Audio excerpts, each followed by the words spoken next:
श्री दिगंबर जैन 20 पंथी बड़ा मंदिर प्रबंधक कमेटी चंपाबाग मंदिर दाना ओली ग्वालियर के तत्वाधान में आचार्य श्री सुबल सागर महाराज के सानिध्य में आज शनिवार को चंपाबाग जैन मंदिर में जैन धर्म सबसे बड़े संत वात्सल्य रत्नाकर दादा गुरु श्री 108 विमल सागर महाराज की 110वीं जन्म जयंती समारोह महोत्सव पर आचार्य श्री विमल सागर की प्रतिमा पर सतरंगी पंचामृत अभिषेक किए।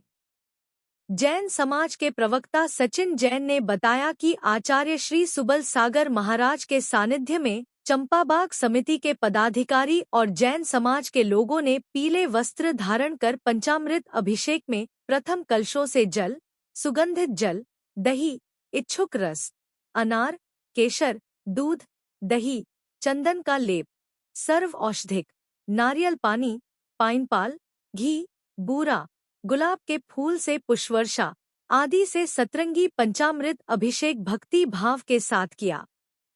जैसे ही प्रथम अभिषेक हुआ तो उपस्थित संख्या में जैन समाज के लोगों ने दादा गुरुदेव के जयकारों के साथ मंदिर का परिसर गूंज उठा।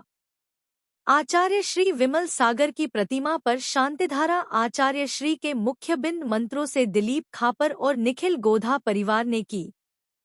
वहीं आचार्य श्री सुबल सागर जी के चरणों में मंदिर समिति के अध्यक्ष प्रमोद टोंग्या, महामंत्री पंकज छाबड़ा, सुरेंद्र बैनाडा, महावीर जैन, विनय कासलीवाल, गौतम गौधा, नीरज छाबड़ा, कमलेश बिलाला एवं महिला मंडल ने श्रीफल भेंटकर मंगल आशीर्वाद लिया।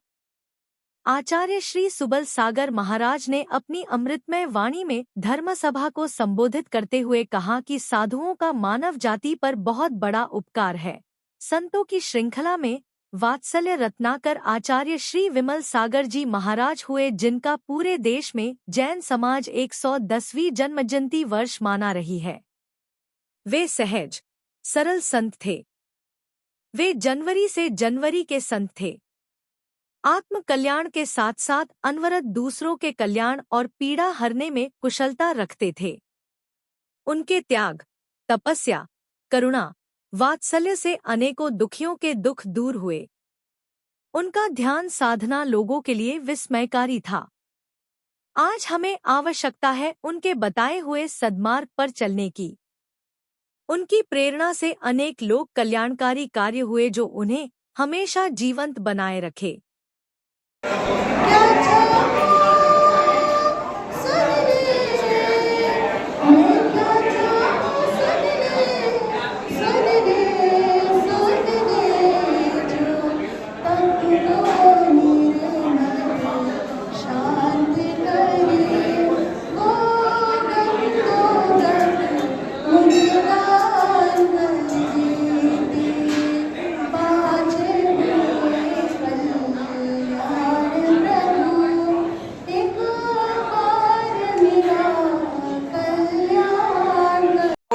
वास्तव में सच्चे मार्गदर्शिता होते हैं।